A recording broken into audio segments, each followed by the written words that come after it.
Hi, I'm Conor Coghlan, And I'm Brian too, and we are A05 Studio. and Hoek Home.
Hello, I'm Courtney, and this is another episode of A Student's Perspective.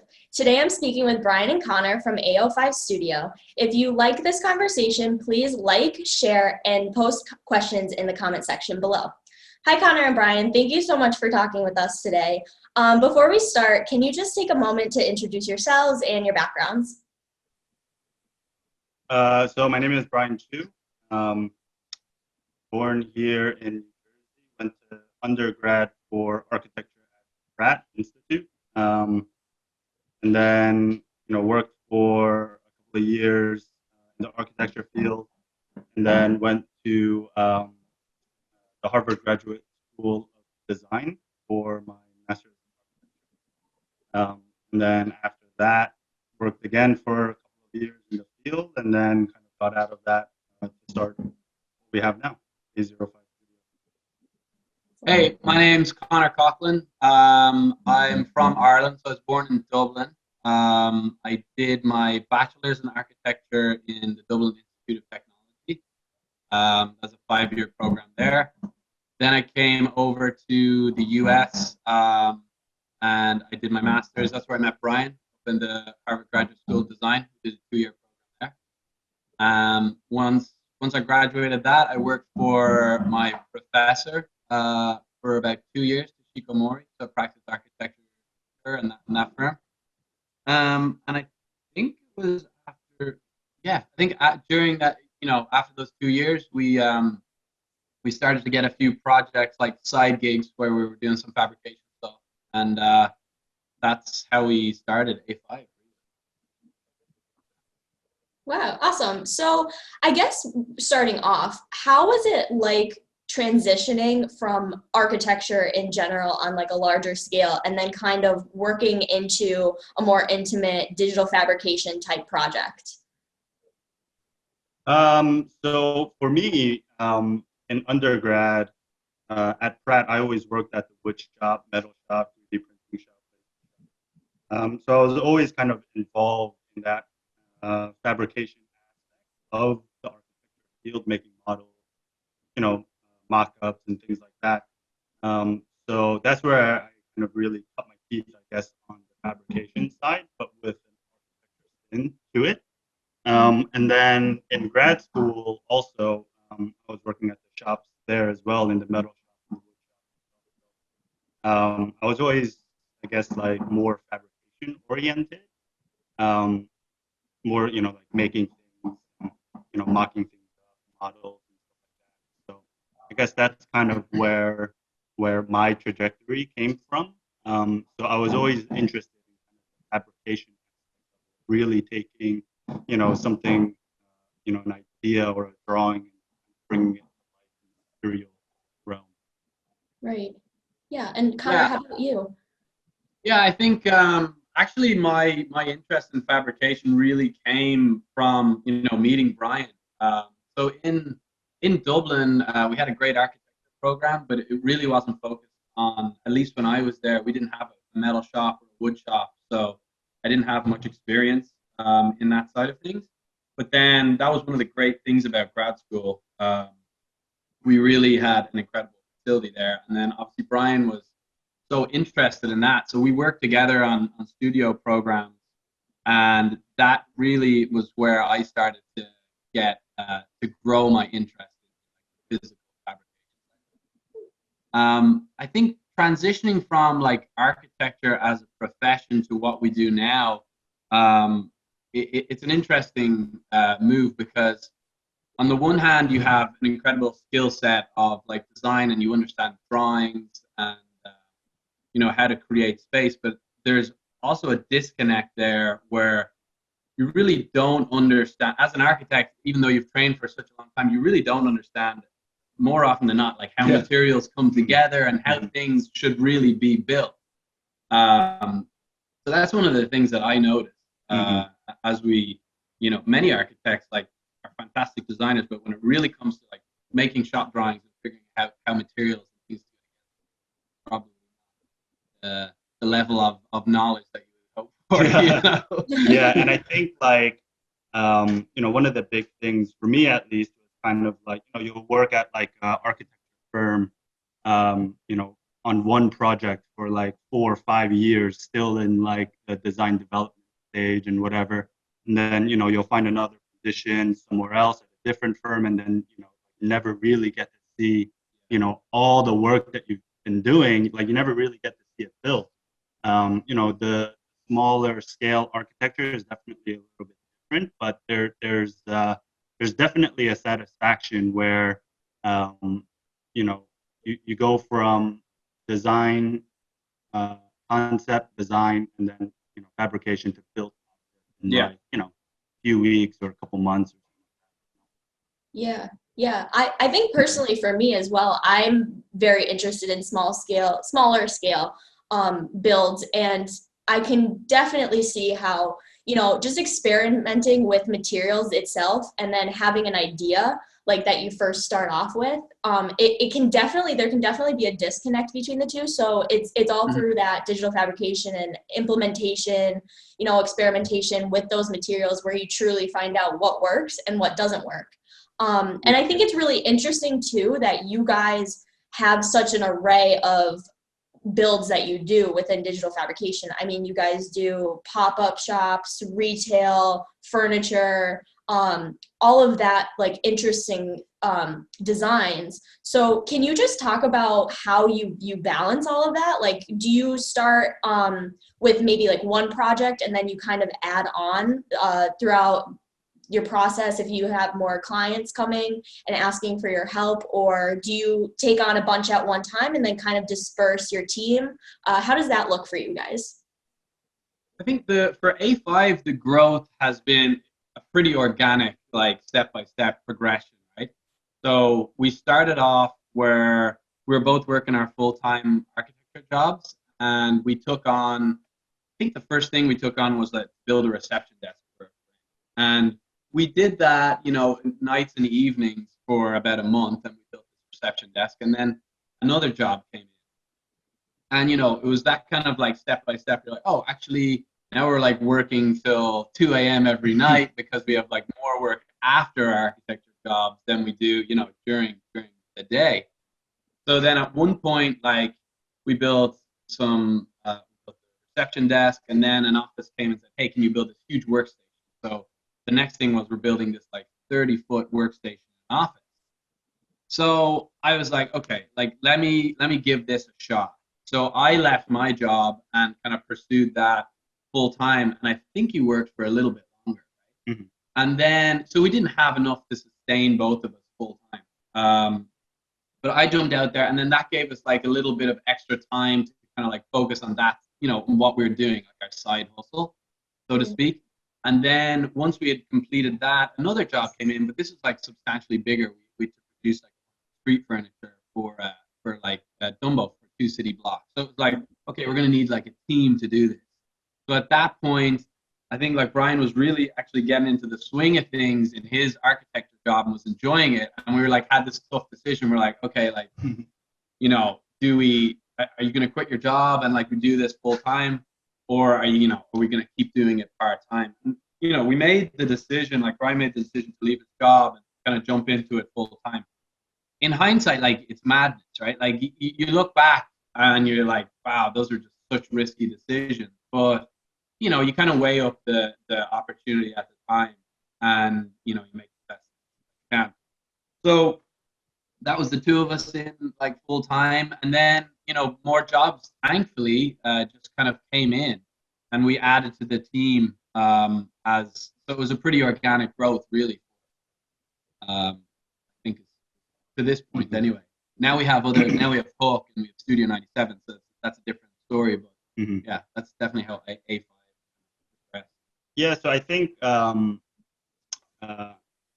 your question about how do we balance all the kind of design and fabrication and all the different projects, it's pretty hard because like sometimes you'll have a month where you have 7 projects, and thankfully we have a really great team here, that consists of fabricators, furniture makers,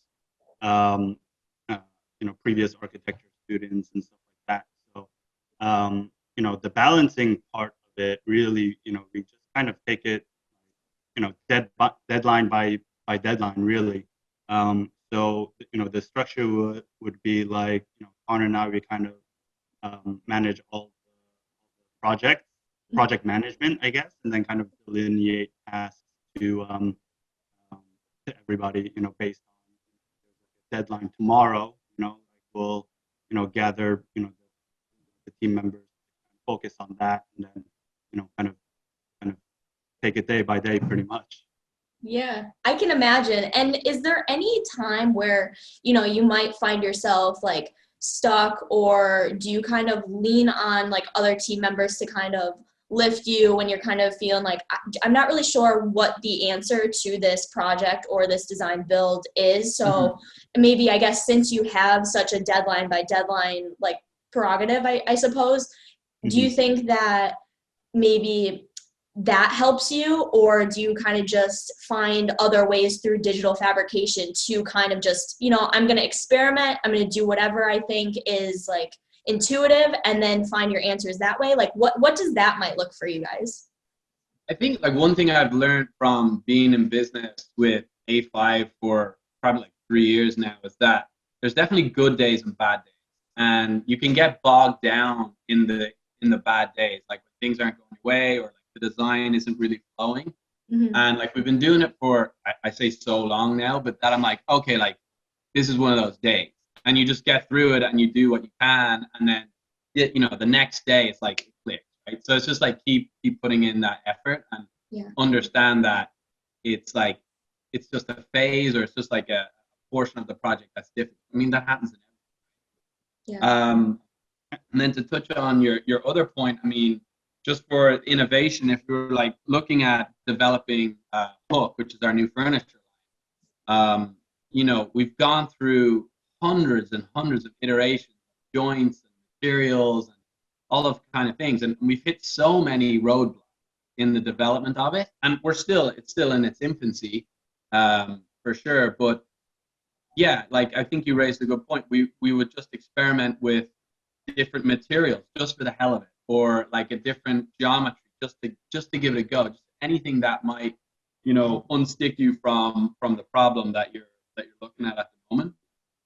And I think one of to kind of talk about Hook for a little bit, one of the major developments in this project was, we initially started looking at flexible joints, and we were using plywood at the time, and we didn't really start out with this, a major goal of sustainability, right? So we would make these legs, and we wanted to have them looking like really nice product. So we would sand them, we'd cut them out in the CNC, but then there's like, you want to fillet the edges, sand them, paint them, have them look like a finished product. And it was so labor intensive. We were just kind of shooting around ideas, and we're like, is there a material that's colored the whole way through, so we can just get it off the machine and it's ready to go, and just kind of reduce the steps in the process. And that was the impetus for the recycled HDP material, right? So then one of the guys was like, okay, well, I know this like recycled material. Let's give this a shot. And we machined that on the CNC, and and that just took the product to the next level, because the material itself had so many properties that just made the product a better product. Yeah. I think one thing that I would have to say is that, for both companies, A05 and Hook, we're a small team, and the most important thing is for us is definitely the collaboration. If there is a problem that I'm having, let's say, detail for project, and I'm kind of having trouble figuring everything out, I'll gather the team and say, here's here's what we're trying to figure out, put our heads together, and we come up with new ideas. It's always good for each of our team members to kind of have fresh eyes kind of looking at the design, because you get really excuse me, you can get really bogged down if you're the only one working on it, you're kind of spinning your wheels. So we'll kind of come together as a team and figure everything out. Yeah, that's really interesting too, and I could definitely see that even as a student, going through like a collaborative, design like team, I guess if you want to say here, like that's how we treat it as well. Like we offer information to others, and then they reciprocate that back, and it's very helpful. And I think for you guys, it might be even more rewarding in the end when you finally create that project and have a result. And with something like an installation piece that you might do, knowing that it's out there for the public and numerous people are using it, possibly from all over the world. They come and they interact with it. How is that like for you guys? Does it? I'm sure it definitely makes you feel incredible inside, But what does that look like? Do you ever go back and kind of interact with them yourselves? Do you want to speak a little bit about that? Yeah, I think it's especially for the kind of public installations we've done. I'll see because Instagram is so big. I'll see posts from random people that I know taking pictures with stuff that I've built that don't know that I built it. Yeah. So it's always fun to see people that I know personally interacting with those projects, and just people enjoying themselves, like taking pictures or whatever, at the site. I guess Yeah. it's always kind of like a very moment. Mm-hmm. Yeah. That's awesome. And to be completely honest, it's very coincidental that I'm speaking with you guys today, because a few weeks back, I was scrolling through social media and I found a design article with your project, Ziggy, on it. And I shared it because I was so interested in learning about it. And then I found out I was interviewing you guys today. So I'm really excited to hear about that project in particular, just because it was so coincidental for me. Do you want to talk about maybe how, your client came to you with this idea that they wanted, and from start to finish, how you saw that through? Maybe some bumps along the way, or anything that's interesting within that project? Yeah, so for Ziggy, we teamed up with an architecture firm called Huda Sousa. And, I think their idea was to produce a piece of sculpture that, as you say, would be as interactive as possible, because a lot of times, you can produce street art and it's just more of a sculpture than a piece. And this was like a giant jungle, that lit up in the dark. So it was fantastic to be a part of that. The process then was the shape itself is quite simple. It's an extruded,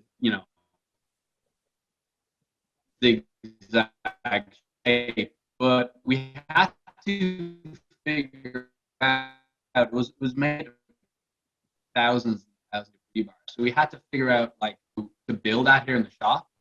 So one of the ways that we did that was we used plywood jigs, where we would cut out almost like a train track shape as a jig into the jig and tack weld them, take them off, and do the next piece. So it's like a modular system, and so that was really interesting. So I guess the way that they found us was through I guess like a mutual contact. So they referred us, and then as fabricators, so they got in touch with us. And, they provided, I guess, like a 3D model of their ideas. So what we had to do was kind of take that 3D model, rationalize it, and really look at how to break it down into how to break it down into the most efficient modules for fabrication, essentially. And it went pretty well, I think. Any bumps in the road, I guess, like they were heavy. They're really, really, as you can imagine, they're like solid rebar, and like the whole thing, one unit would weigh like a few 100 pounds. So welding it, moving it around in our shop, we have like a pretty small space. So, space was pretty limited. So, we'd have to get like 5-6 guys to, come move one unit. Yeah. And I guess the installation. Yeah, the major, I guess, one thing that sticks in my mind is moving these things from our shop to the flat iron. So we had to rent an open top flatbed truck and kind of like tie these weird shapes that are like 12 feet tall or whatever, 10 feet tall, and we're driving down the highway with like these giant metal structures tied down to a flatbed, which was pretty interesting. Yeah. Well, it was also like we had to, because of the regulations in the Flatiron District, it's obviously very pre-coronavirus, like you have millions of people going through there. It's like one of the most trafficked intersections in Manhattan. So we had to start the installation in the middle of November after midnight. So it's like freezing. And then we had to work until like 7 a.m. Yeah. So that was one of the more difficult. I think like that morning we were all we're done. No, no more. Yeah. Wow. Yeah.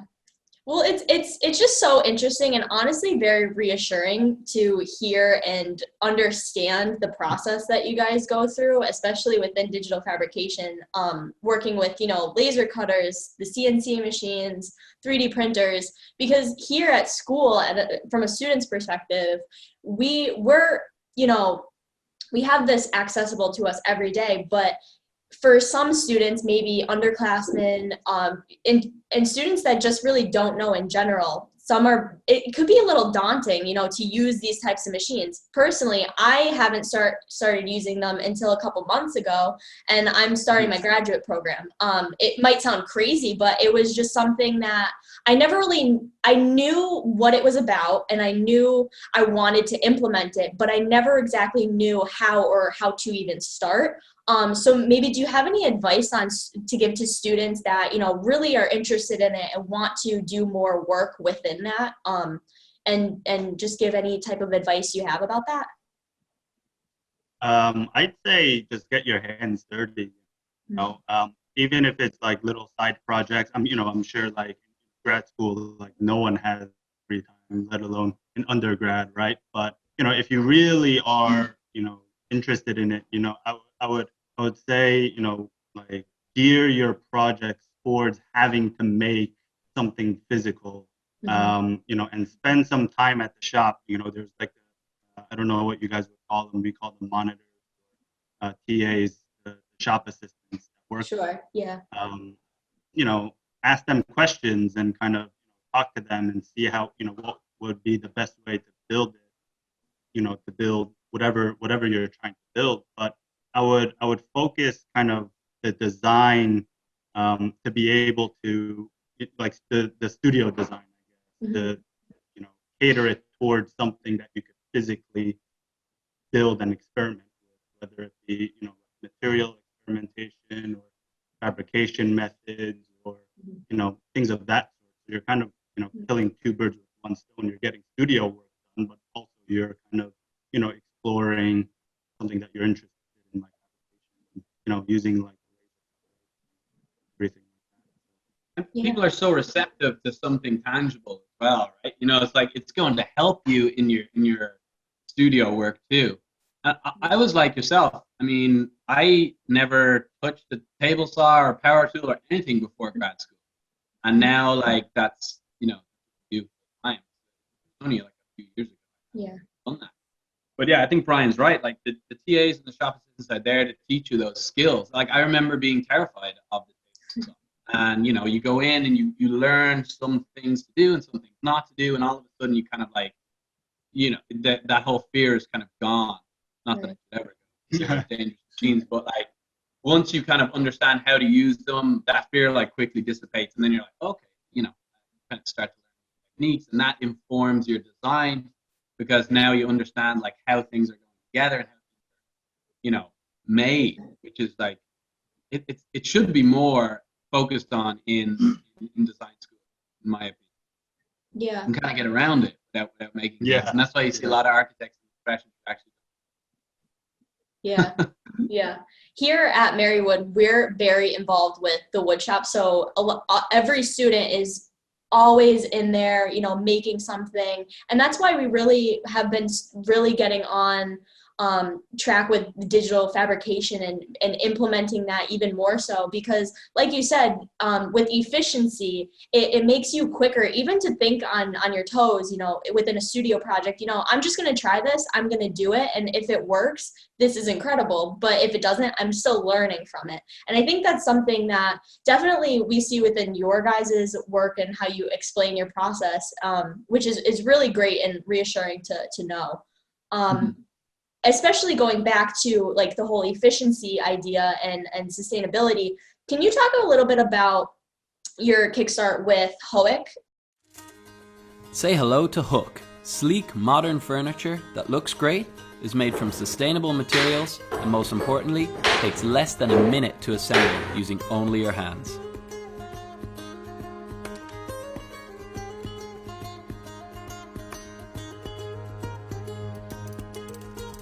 Hoek is furniture that is designed to last, but not leave a lasting impact on the environment. Made from 100% post-consumer recycled plastic and FSC certified plywood, Hoek is strong, durable, and beautiful.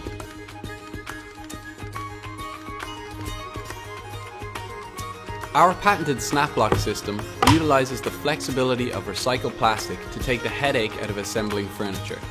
Simply unclip the legs from the chassis and click into place.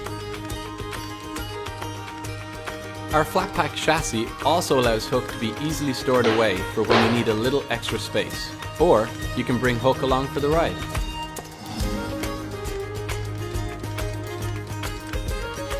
Designed and built in our workshop in Brooklyn, New York, we have built and tested hundreds of prototypes to ensure a beautiful, high-quality product.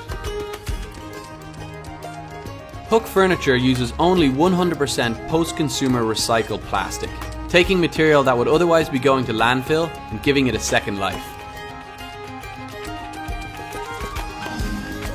We are a design-build firm that has created many high-end custom projects all over the US. We have drawn upon our knowledge of materials and cutting-edge digital fabrication techniques to produce our first line of furniture that we are very excited to share with you. My name is Conor Coghlan. My name is Brian Chu. Hoek furniture is designed and fabricated in Red Hook in Brooklyn, New York. The name references the location, Red Hook, and it also references the design of the joint. It's based around this hook system. A lot of people are now working from home, as we know. With limited space in New York, you might have a home office desk, but you also need to work out at home. So this table is so easy to assemble and disassemble, you can do it in a matter of seconds. There really isn't anything that we're aware of on the market where you can assemble a coffee table or a dining table in under a minute, like 60 seconds, one person, no tools. We're really excited to launch Hook, and we're here on Kickstarter to ask for your help. With your pledge, we'll be able to produce the first line of furniture and bring it to life. Thank you very much for your support. Thank you.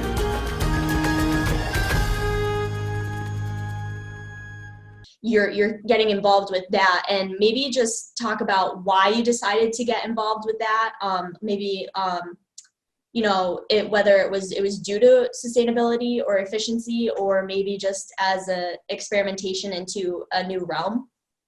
Well, it comes from a little bit of what you're talking about beforehand, is that, the skills that we've built up over the last 3 years in digital fabrication, producing these installations, these pop-up stores. We've learned all these techniques and we understand these materials really well. And I think it was definitely both of our intentions to one day start a furniture line. Yeah. And I think I'll be honest, with coronavirus, the pandemic, a lot of our work at A05 slowed down. I think a lot of party was home. So we had time on our hands to kind of explore these ideas that we had about furniture.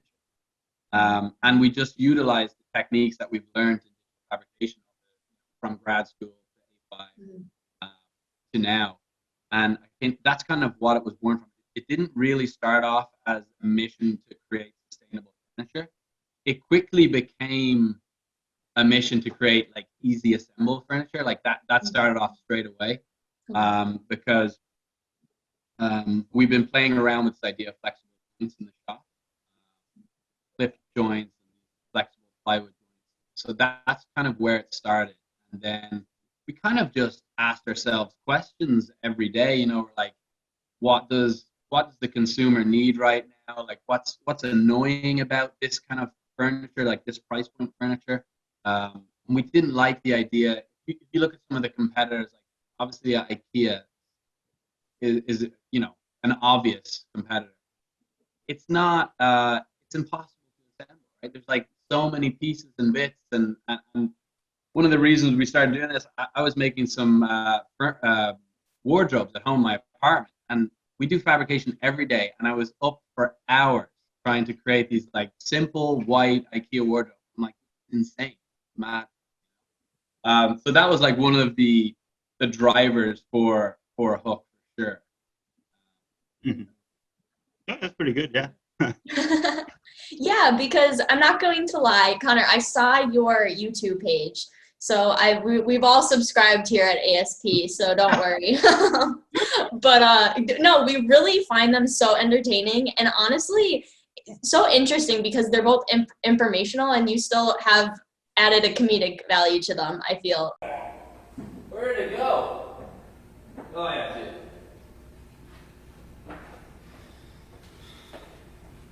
One of the fiercest arms in the league, Captain. Here he goes. Straight from Ireland. Oh!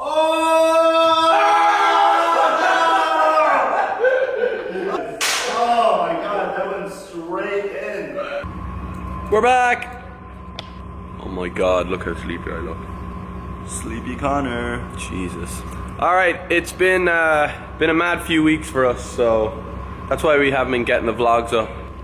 Yeah, I just wanted to do a recap on what we've been working on over the past few weeks since the last vlog. So one big change is we used to be in this little workshop over here, and this was more of a shared space, this huge space, but last week we moved out into the whole unit. We're taking over, which is really cool, really exciting for us. There's a really cool project here that we're working on, Toshiko Mori. Yeah, so this is a really interesting one for us because we're both trained as architects. But yeah, Toshiko Mori, she's an architect in New York. She came to us and asked, could we do this hanging installation for the Chicago Architecture Biennale? So you can see it's this steel wireframe and acrylic rod structure. And basically what this is, it's about a 30-foot structure that's going to hang from the ceiling. And it's a scale model of the roof structure of a building that they've done in Africa somewhere, I don't know. Senegal. Yes. Yeah, so this is a fun one for us to do. Yeah. There's this here. There's I this. think it's pretty cool. It's our makeshift tool wall. Yeah. This used to be our mock-up for the jewelry store pop-up. As Brian was saying, that was a test unit for this piece behind us, which is the CNC jewelry store, pop-up jewelry store that is hopefully going in Manhattan in the next week or two. So this is another kind of big project we've been working on. It's 90% finished. It's kind of designed in 6 modules where it packs up into a crate and the client can ship it around the country. A friend of mine, this is his company, they're called Micro, and they make ATM-sized museums that go in, you know, public places, hospital waiting rooms, DMVs, places you wouldn't typically expect to find, you know, a museum or a cultural item like this. So we are fitting them out, as Brian was saying, with the light panels and the media and the displays. So that's a cool project that's going to be out in the next couple of weeks. And we're also working on right here. It's a sneaker company. It's actually the fastest growing sneaker company in America, I believe. The world. That's a growing sneaker. I could be wrong. You can do some research. So basically, we're designing and fabricating their new offices in Williamsburg and Brooklyn. And we've installed 3 workstations for them so far in this beautiful kind of long 2,000 or 3,000 square foot space. So that's kind of exciting. We're going to do, the workstations turned out really well. They're delighted with them. And then now we're working on these rolling shelving units so they can kind of reconfigure their office as needed. And we're going to do just, you know, display walls for the sneakers, The kitchen. Meeting pod should be cool. Yeah, we're going to do like a pod in the center of the room for like meetings and conferences. It's going to be small enough, but it has to be soundproof, so it might be like a similar size to that jewelry store, maybe a little bigger. So that should be like kind of a showpiece for the office. So another big project that we've been working on for the last couple months is the street furniture installation we're doing in Dumbo Heights. So that is a series of like it's about 20 seating units and then a bunch of other planters for trees and things like that.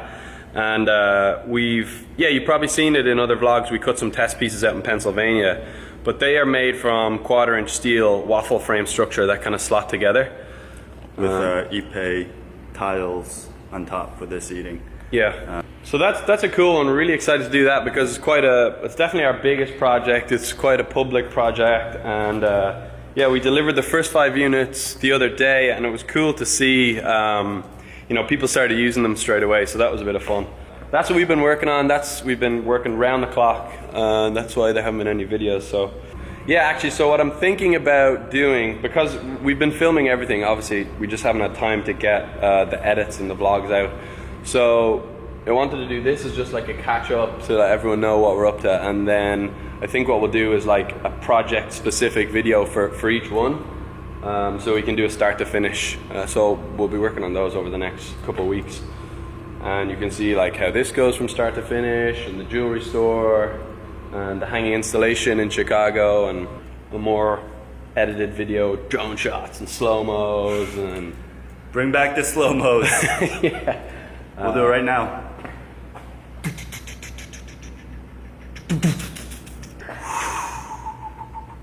And that's all for today. I feel, and honestly, it's so amazing to see something like that, because a lot of the time, videos can be dreadful to watch, and you really want to find out how digital fabrication works, or how to build a wall assembly or something like that, and it could quickly turn into something that's more of a chore than more of something that you're passionate about.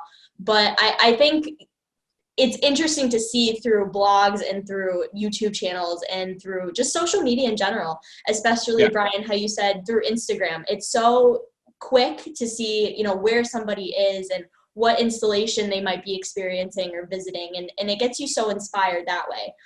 Do you think that due to those reasons, do you think like that has, blown up in the best way possible for you guys? Yeah, it definitely has. Actually, that's like the YouTube videos is really how we got our first few commissions. I was just making like a chair from college, and then like people knew that we were making stuff, and that's how the reception desk commission came about, which is how all of this started in the first place. And yeah, like to touch on that point, like social media is such a powerful tool.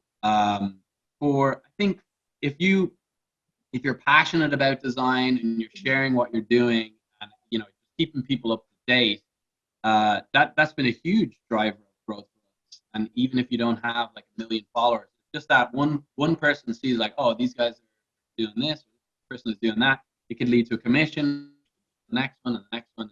That's definitely something we try to do as a firm, is just to share what we do and to share what we're passionate about. And I think people really engage with that. So for sure, as like if they're aspiring like entrepreneurs in school, which I'm sure architecture leads to a lot of, definitely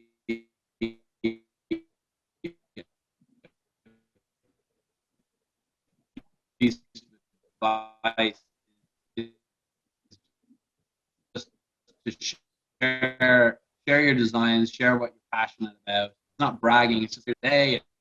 Yeah, so I think what's really well for us, I think like as an industry in general, the design industry in general, especially in architecture, I think it's kind of like the way that the designers kind of their workflow, their process is all kind of very held very tight to the chest. They kind of want to keep it secret. It's like, oh no, I don't want to share with anybody how I design or how I made this or whatever.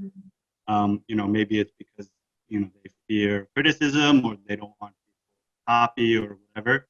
But I think for us, we really wanted to kind of put ourselves out there and really share kind of how we do things, our process, whether it's right or wrong. Kind of want to engage with the community, and I think people really resonate with that. Kind of the sharing aspect, especially because like in fabrication and making things, kind of people want to see, or the people who make it, they want to show their final product, but they don't necessarily want to show how they made it. Yeah. So we kind of just put it all out there, and really engage with that community. Yeah.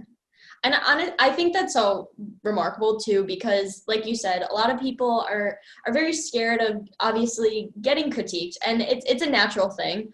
But I think it speaks to you guys, and as you said, it's what you guys are passionate about. It might not be the most best way to do something, but you guys decided that is your best, and that is something that you will stand by no matter what. And that's how you brand yourselves too. So what I'm curious about is within each project, whether it's an installation, if it's a furniture piece, whatever it may be, do you have a commonality that you kind of implement within all of your projects to kind of introduce some sort of brand for yourself, so that when somebody looks at it, they say, I could recognize who made that? Or is it totally based upon the client that you have, and maybe it's one project is totally different than the other, and you guys are totally okay with that? I think for A5, like we'd like to have a common language, but it's very difficult because the client dictates a huge amount of what we do. Materials, budget, so for us, it's just like back-end engineering, super complicated pieces, right? Like that's what we do as a firm for the most part. Sorry, I thought. Yeah, so for A5, I wouldn't say there's definitely a common language. For Hook and for other furniture pieces that we do, I think we always touch back to like understanding the material as best as we can and doing kind of working within those material properties. Starting off on that, like the bowstring chair. It was one of the project that we worked on in grad school. It was really about understanding the flexibility of wood and what, how thin could you go and how strong could it be. And the whole chair design is about understanding that material and then exploiting that and then pushing it in a sense to its limits. The same could be said for Hook. It's like understanding HDP as a material and what it does, and exploring that, and that joint system that we've created kind of uses the flexibility of the HDP. It uses the low coefficient of friction, very slippery material, so that joint user experience is really nice. Yeah. It also uses the rigidity of the material because it creates like a strong structure for the table or for the furniture. So I think most of our stuff really stems from like a deep understanding of the material that we're using. I think if you do understand the material, then like a language tends to develop from that. So there's no like overarching aesthetic per se. It's just more like a material technique. Okay, awesome. Yeah. With that being said, I guess maybe you might have answered this already, but do you think that there's maybe a technique or maybe just a digital fabrication technique or process that you like to use in general, maybe more than others, and maybe why? Whether it's utilizing the CNC because it is so efficient and it creates, your flat pack furniture pieces, or, maybe it's the 3D printers because it really makes you understand how a solid model can be implemented somewhere else. Can you emphasize on something like that? We love the CNC. Yeah. I think in a school setting, in like a very experimental setting, a 3D printer is green. In real fabrication world, I think like 3D printing isn't there yet to really implement components to a custom installation. It could be, but it's still pretty cost prohibitive. I think for me especially, well, not me specifically, for us specifically, like no matter how simple or complex the project is, every single project has a component that comes out of the CNC. Like whether it be jigs, to match up, certain geometries or panels. Ziggy. Yeah, Ziggy. We used the CNC to cut out templates, for bending the steel and for welding. We have a table saw, but if I need to cut out like a rectangular piece, I'll just put it on the CNC because I know it'll be perfectly square. There's no, like the tolerances on that machine are very tight. So I think we've definitely become spoiled with it, but it's definitely our most essential machine for sure. And a lot of that is to do with like the scale of projects that we produce, right? Like we're producing, architectural scale stuff. The machine is big and it can handle sheet material and it can make structural things. So like it's obviously the natural choice for us as a design builder. I remember you saying this about like 3D printers in school. Like 3D printers are like an architect's dream because you can create like any kind of shape, but it goes back to like not understanding how materials and things go together, right? If you are creating a shape in Rhino and you're like boop boop 3D print and it looks beautiful, and then you stick it on a pedestal and you go to your critique or your review, right? You have no idea how that shape or that form is made, right? And it's much more beneficial to like try and really think about how that shape's going to be built. Like what's the facade, what's the surface material, what's the structure? Like if I was looking at reviewing someone, I would want to know, what do they really understand how that shape is made or how it's going to go together, if it's even possible. And the 3D printer skips those steps. It's great for prototyping and making like small, elements to, product design stuff. fantastic tool, but you know, for us, it's not the right tool. We don't use it that often, and then I think it can be a crutch for architectural students, because you can make beautiful things super easy. Yeah, exactly. And I think that's something even here, like I said before, we have these at our fingertips, you know, but you know, it's how to implement them in the best way possible. You know, you don't just want to randomly say, you know, I want to do this and I'm just going to throw it in there and like see what happens. At least you have some sort of idea and like reason behind why you're doing it. And then maybe you have those accidental happenings that come out of that. And that's still great. You're still learning throughout the process, I think, too, which is, it's such a blessing to have like them at your fingertips. And I think that's why, Brian, you say, you know, we can be spoiled with it, but it's still such a great thing to have at our fingertips, you know, because they do such incredible things for us. So yeah.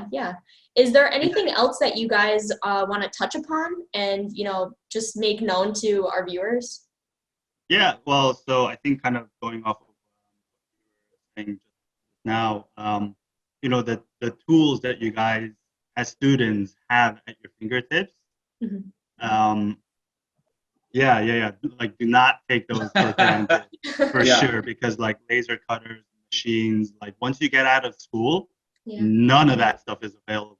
And if you want to use those things, like it's going to cost some money, you know, whether, you know, you go to a fabrication shop or whatever, like buying tools, like even like, you know, something as simple as a drill, right? Like not everyone has a drill. And those things cost like $150, you know what I mean? So, you know, like you have those resources at your fingertips, and I would definitely, you know, using the time at school to really explore all of those kinds of you know, resources.